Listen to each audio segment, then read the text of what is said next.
Welcome to edu creator.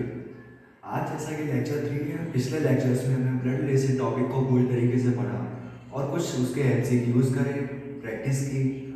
Hope so आपने भी सारी अच्छे से प्रैक्टिस की होगी। उसके बाद में आपने घर पे भी प्रैक्टिस की होगी, जैसा कि मैंने बताया था कि एक नोटबुक में प्रैक्टिस करेंगे आप। तो वो प्रैक्टिस आप ज़रूर करिए, क्योंकि आप इफ़ आप प्रैक्टिस नहीं करेंगे तो यहाँ पे टॉपिक पढ़ाने का कोई फ़ायदा नहीं। जैसे कि कल ब्लड रिलेशन का टॉपिक पूरा ख़त्म हो गया था, तो उसकी इफ़ आपने प्रैक्टिस नहीं की तो वो कल या परसों 2 दिनों के अंदर ही आप भूल जाएंगे कि आप जो है क्या पढ़े थे, कैसे क्वेश्चन सॉल्व होते हैं। तो नोट्स जरूर बनाइएगा। नोट्स अगर नहीं बनाएंगे तो रिवीजन करने में काफ़ी प्रॉब्लम आएगी, और एक रिवीजन नहीं करेंगे तो टॉपिक को 2-4 दिनों के अंदर ही आप भूल जाएंगे। तो उससे कोई फ़ायदा ही नहीं हो, ना हमारे पढ़ाने का ना आपके पढ़ने का। क्योंकि एग्ज़ाम के टाइम में आप क्वेश्चन करके नहीं आएंगे, फिर जो है कोई बोलेंगे कि अच्छा नहीं पढ़ाया, ये है वो है। तो नोट्स प्रॉपरली बनाएं और प्रैक्टिस जरूर करें। तो जैसे कि आज हम शुरू करने जा रहे हैं एक नया topic, problem based on edges. जो हम आयु संबंधित प्रश्न जिनको बोलते हैं हिंदी में। तो आयु संबंधी प्रश्न क्या होते हैं, जैसे कि हमें किसी व्यक्ति की आयु ज्ञात करनी होगी। इफ हमको कुछ कंडीशंस दी होती हैं, कहीं बताया होगा कि इतने ईयर्स पहले जो है इसकी एज ये थी, तो इतने ईयर्स बाद क्या होगी, प्रेजेंट में क्या एज है उसकी। इफ हमको प्रेजेंट में एज दे रखी होगी, फिर उसको जो है बताना होता है कि इतने ईयर्स बाद में, या फिर कुछ कंडीशंस दी होगी उनको फॉलो करने के बाद में क्या एज होगी उसकी, या क्या एज थी। तो उन्हीं क्वेश्चंस को हम सॉल्व करेंगे। इसमें 2 व्यक्ति भी आ सकते हैं, 3 व्यक्ति भी आ सकते हैं। बेसिकली एक व्यक्ति या 2 व्यक्ति के उसमें पूछे जाते हैं क्वेश्चंस। तो हम देखते हैं कि कितने टाइप से क्वेश्चंस पूछे जाते हैं एग्जाम में, हम वो यहाँ पे देखेंगे। बेसिकली यहाँ पे 3 टाइप के क्वेश्चंस पूछे जाते हैं। एक जो है पहले की एज जो है पता करनी होती है कि इतने ईयर्स पहले क्या एज थी। जैसे लिखा हुआ है यहाँ पे, if the present age of A is X then his age by years ago was X minus by years. जैसे कि एक कोई पर्सन था ए, उसकी जो है एज, प्रेजेंट एज एक्स है। तो बाई ईयर्स पहले उसकी एज क्या होगी, तो बाई ईयर्स पहले क्या होगी, कॉमन सी बात है, वो बाई ईयर्स जो जितने ईयर्स पहले थी एज उसको घटा देंगे, आ जाएगी पहले वाली एज की इतने ईयर्स पहले क्या थी। जैसे कि यहाँ पे एक्स की प्रेजेंट एज, ठीक है। उसके बाद में जो है पूछा गया बाई ईयर्स एगो, तो बाई ईयर्स एगो जो है यहाँ पे बाई ईयर्स और एक्स, एक्स में से बाई को घटा देंगे तो आ जाएगी, कॉमन सी बात है। जैसे कि हमारे पास एक दिया हुआ है क्वेश्चन, इफ राम की एज जो है 7 ईयर्स है, ठीक है, और पूछा जा रहा है 3 ईयर्स एगो उसकी एज क्या हो थी। 3 ईयर्स एगो पूछा जा रहा है, तो माइनस कर देंगे ना 7 ईयर्स में से 3 ईयर्स माइनस कर देंगे, तो आंसर क्या आ जाएगा, 4 ईयर्स। बस सिंपल सी बात है। अब हम देखते हैं दूसरे टाइप के क्वेश्चंस क्या होते हैं। इसमें दिया होता है if the present age of A is X then his age after by years will be X plus by years. अब हमको बाद वाला कंडीशन दे दिया कि बाद में जो है उसकी एज क्या होगी, इतने ईयर्स बाद। तो बाद में जो है पता करने के लिए, जैसे कि इफ मेरी एज 19 है, ठीक है, तो अगर पूछा जा रहा है कि 6 ईयर्स बाद में मेरी एज क्या होगी, तो आप 6 ईयर्स को उसमें जोड़ देंगे ना, तो आ जाएगी एज क्या होगी, 25 ईयर्स मेरी एज आ जाएगी। जैसे कि यहाँ पे दे रखा है कि आयु age equal to 19 years, 19 years age है। और इसके बाद में पूछा जा रहा है 6 ईयर्स आफ्टर क्या एज होगी, 6 ईयर्स आफ्टर क्या हो जाएगी, प्लस कर देंगे उसमें, प्लस कर देंगे 9 और 6 को प्लस करने के बाद में 25 आ जाएगी। अभी आप सोच रहे हो इतना सिंपल क्या पढ़ा रहे हैं, ये जो छोटी छोटी चीज़ें ही आगे क्वेश्चंस में काम आएंगी।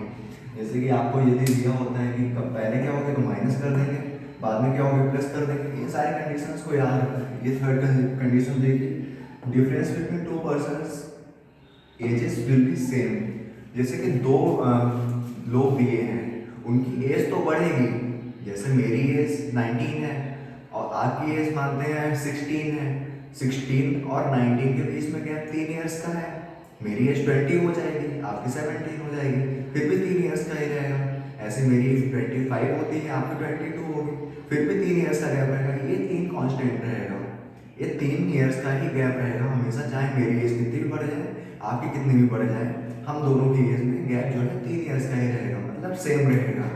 तो ये कंडीशन एक बहुत ज़्यादा ध्यान रखने वाली होती है कि एज का गैप जो है सेम रहता है। जैसे कि इफ ए की एज जो है मान लेते हैं 16 की, और बी की जो है एज जो है मानते हैं 18 है, तो इसके बीच में गैप कितना है? इसके बीच में गैप है 2 ईयर्स का।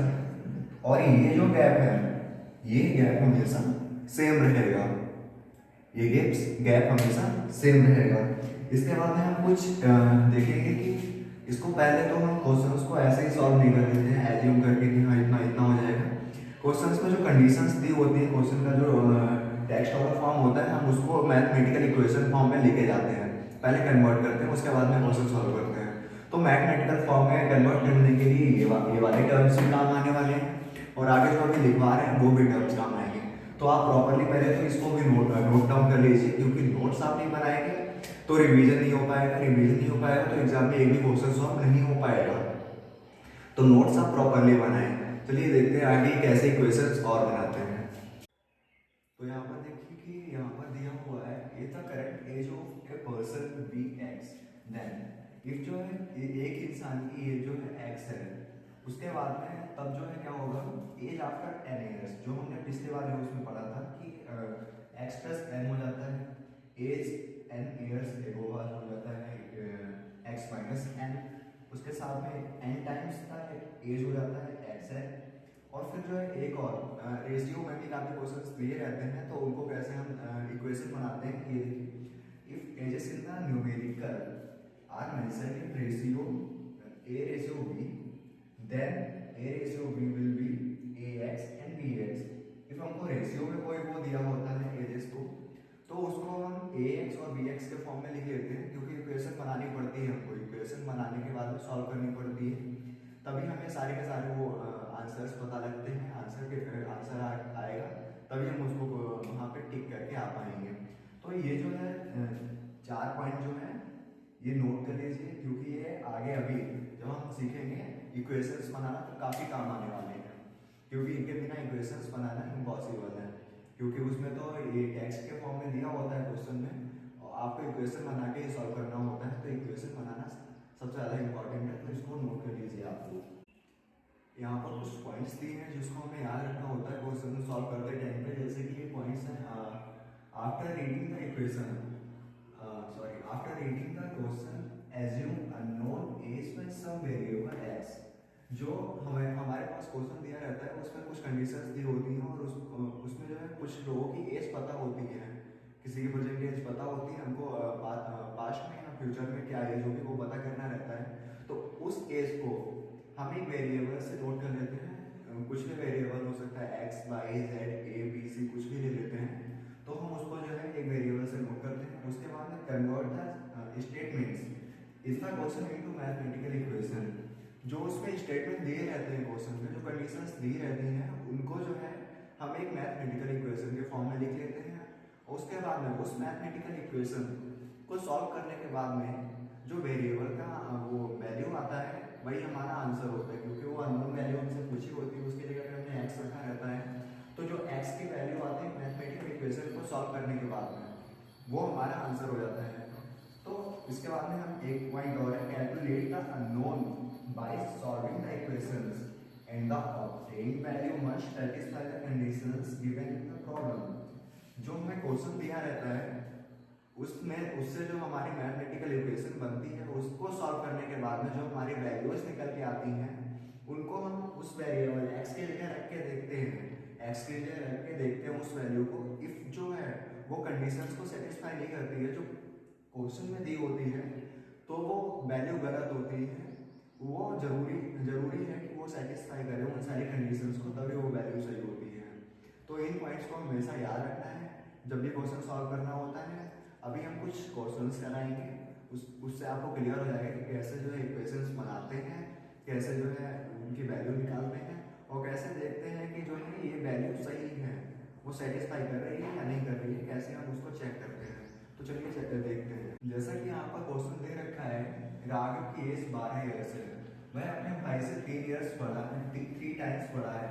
राघव की एज उस समय क्या होगी जब वह अपने भाई से 2 टाइम्स बड़ा होगा। यहाँ 3 टाइम्स बड़ा है प्रेजेंट में, हमको एज पता करनी है जब वो 2 टाइम्स बड़ा होगा। तो हम यहाँ पर देख रहे हैं कि राघव की प्रेजेंट एज कितनी है। राघव की प्रेजेंट एज हमें दे रखी है 12 ईयर्स, 12 ईयर्स दे रखी है। तो इफ वो 3 टाइम्स बड़ा है अपने भाई से, इफ 3 टाइम्स बड़ा है तो भाई की एज क्या हो जाएगी, राघव के ब्रदर की एज क्या हो जाएगी, राघव के ब्रदर की एज हो जाएगी 4 ईयर्स, 4 ईयर्स हो जाएगी। कैसे हो जाएगी, क्योंकि वो 3 से बड़ा है अपने, 3 टाइम्स बड़ा है अपने भाई से, तो राघव के भाई की एज 4 ईयर्स हो जाएगी, तभी तो 3 टाइम्स बड़ा होगा। 4 इंटू 3 हो गया 12, मतलब इसको 12 को जो है 3 टाइम्स से बड़ा है तो 12 को डिवाइड कर देंगे 3 से, तो आ जाएगी ना राघव के भाई की एज, तो आ गई 4 ईयर्स। 4 ईयर्स से बड़ा है तो हम आगे क्वेश्चन में देखते हैं राघव की एज उस समय क्या होगी जब वह अपने भाई से 2 टाइम्स बड़ा होगा। 2 टाइम्स बड़ा होगा तो वो एज हम एज्यूम कर लेते हैं कि वो x ईयर्स बाद, x ईयर्स आफ्टर वो जो है बड़ा हो जाएगा 2 टाइम्स। तो इस कंडीशन को if हम रखते हैं क्वेश्चन में तो हम देखते हैं तो उस टाइम पे राघव की एज क्या होगी, करंट में 12 है तो 12 प्लस x कर देंगे इसको और इक्वल में रखेंगे राघव के भाई की एज। इक्वेशन यहाँ पे देखिए कैसे बन रही है, आप भी फिर अगले क्वेश्चन में बनाने का ट्राई करना। 12 प्लस एक्स हो जाएगा और इसके बाद में हम देखते हैं 2 टाइम्स बड़ा होगा, तो 2 टाइम्स बड़ा है और इस टाइम पे राघव की एज क्या थी 4 ईयर्स, तो 4 ईयर्स प्लस एक्स, क्योंकि एक्स ईयर्स बाद हमने एज्यूम किया है ना कि वो जो है 2 टाइम्स बड़ा होगा, तो ये इक्वेशन बन गई है। इस इक्वेशन को सॉल्व करने के बाद में आ जाएगा कि कितने ईयर्स बाद जो है वो 2 टाइम्स बड़ा होगा। तो यहाँ पर आ जाता है 8 प्लस 2x, 8 प्लस 2x हो गया, मतलब इधर हो गया 12 प्लस x। अब हम इनको वेरिएबल वाले उनको एक साइड रख लेते हैं, 2x minus x equal to 12 minus 8, तो यहाँ पर हो गया x equal to 4। It means 4 years बाद जो है राघव जो है अपने भाई से 2 टाइम्स बड़ा होगा। इफ 4 ईयर्स बाद जो है 2 टाइम्स बड़ा होगा तो पता क्या करना है कि उस समय राघव की एज क्या होगी, तो राघव की एज इफ प्रेजेंट में 12 ईयर्स है तो 4 ईयर्स बाद क्या हो जाएगी 12 प्लस 4, इट मीन 16 ईयर्स का जब राघव होगा तब वह अपने भाई से 2 गुना बड़ा होगा। अब देखते हैं ऑप्शंस में दे रखा है क्या, ऑप्शंस में ये देखो 16 दे रखा है, इसी को टिक करके आ जाएंगे, हमारा क्वेश्चन सही हो गया। अब हम एक और क्वेश्चन देखते हैं, आपको फिर अच्छे से समझ में आ जाएगा। और उस क्वेश्चन के बाद में हम कल एक प्रैक्टिस सीट यहाँ पर करेंगे और एक जो है टेलीग्राम ग्रुप पर आप प्रैक्टिस सीट डाल दी जाएगी, जो आप टेलीग्राम ग्रुप से डाउनलोड करके सॉल्व करके क्वेश्चन हमारे पास व्हाट्सएप नंबर पर भेजेंगे, वहाँ से देखेंगे। और कोई डाउट इफ होता है तो वो भी जो है व्हाट्सएप नंबर पर मैसेज कर सकते हैं या फिर टेलीग्राम ग्रुप पे मैसेज करके बता सकते हैं, वहाँ पे आपके डाउट क्लियर कर दिए जाएंगे। तो देखते हैं अगला क्वेश्चन क्या है। यहाँ पर दूसरा क्वेश्चन दे रखा है कि लास्ट ईयर अभय की एज एक स्क्वायर नंबर थी, नेक्स्ट ईयर उसकी एज एक क्यूब नंबर होगी, तो अभय की प्रेजेंट एज क्या है। अब आप इस क्वेश्चन में देख रहे होंगे कि यहाँ पर कोई भी इक्वेशन बन ही नहीं सकती, क्योंकि यहाँ पर कोई भी टर्म दे ही नहीं रखा है, तो यहाँ पे कोई इक्वेशन बन ही नहीं सकती, क्योंकि यहाँ पे किसी भी एज का ना प्रेजेंट वैल्यू दे रखी है ना जो पता है कि कोई भी न्यूमेरिकल वैल्यू नहीं दे रखी है, तो उस पर इक्वेशन बनना पॉसिबल नहीं। तो अब इस क्वेश्चन में क्या करेंगे, सोच रहे होंगे कि इस क्वेश्चन में क्या करेंगे। तो इस क्वेश्चन में करना क्या है, इस क्वेश्चन में देखना है कि हमें ऑप्शंस क्या दे रखे हैं। इस क्वेश्चन को ऐसे जो क्वेश्चन आते हैं जिसमें हम इक्वेशन नहीं बना सकते हैं, तो उसमें हम पहले ऑप्शंस से ही जाते हैं, ऑप्शंस को इन कंडीशंस पे रख के देखते हैं कि ये क्या कंडीशंस को फुलफिल कर पा रहे हैं। इफ फुलफिल कर पा रहा है जो ऑप्शन, क्योंकि चारों ऑप्शन तो करेंगे नहीं फुलफिल, और हो सकता है चारों ऑप्शन ऐसा भी नहीं है कि ना करें फुलफिल, एक ऑप्शन जरूर होगा जो फुलफिल करे कंडीशन को, तो वो हमें ऑप्शन ढूंढना होता है इसमें कि कौन सा जो है ऑप्शन जो है सही होगा। तो हमको देखना है कि लास्ट ईयर अगर की एज एक स्क्वायर नंबर थी, तो हम देखते हैं कि स्क्वायर नंबर जो है लास्ट ईयर, मतलब इन ऑप्शंस में से -1 करने पे कौन सा जो है परफेक्ट स्क्वायर हो जाता है। तो हम देखते हैं 28, 28 में से माइनस कर दो 8, 28 माइनस 1 इक्वल टू 27। क्या ये किसी का स्क्वायर है? नहीं है ना, ये भी किसी का स्क्वायर नहीं है, तो ये ऑप्शन गलत हो गया। अब देखते हैं 26 को, 26 माइनस 1 इक्वल टू 25।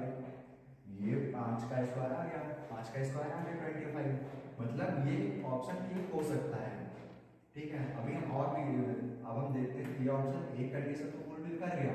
अब हम देखते हैं कि नेक्स्ट ईयर उसकी एज एक क्यूब नंबर होगी, तो क्यूब नंबर वाली कंडीशन भी फुलफिल करना जरूरी है। ये तो है नहीं कि एक ही कंडीशन फुलफिल कर दी और उसे वो आंसर कर दिया। तो हम देखते हैं 25 आया, इसका 26 ऑप्शन है, तो 26 में हम +1 करेंगे क्योंकि नेक्स्ट ईयर पूछा गया। करंट एज तो 26 हम लोग निकाल ही रहे हैं, तो +1 कर दिया तो 27 देखते हैं किसी का क्यूब है क्या? 3 का क्यूब है ना 27, 5 का स्क्वायर हो गया 25 और 3 का हो गया क्यूब 27। इट मीन्स कि 26 जो है बिल्कुल सही आंसर हो गया। इसमें इक्वेशन बन ही नहीं रही थी, आप लोग इक्वेशन बनाने के चक्कर में रह जाते तो क्वेश्चन नहीं हो पाता कभी भी।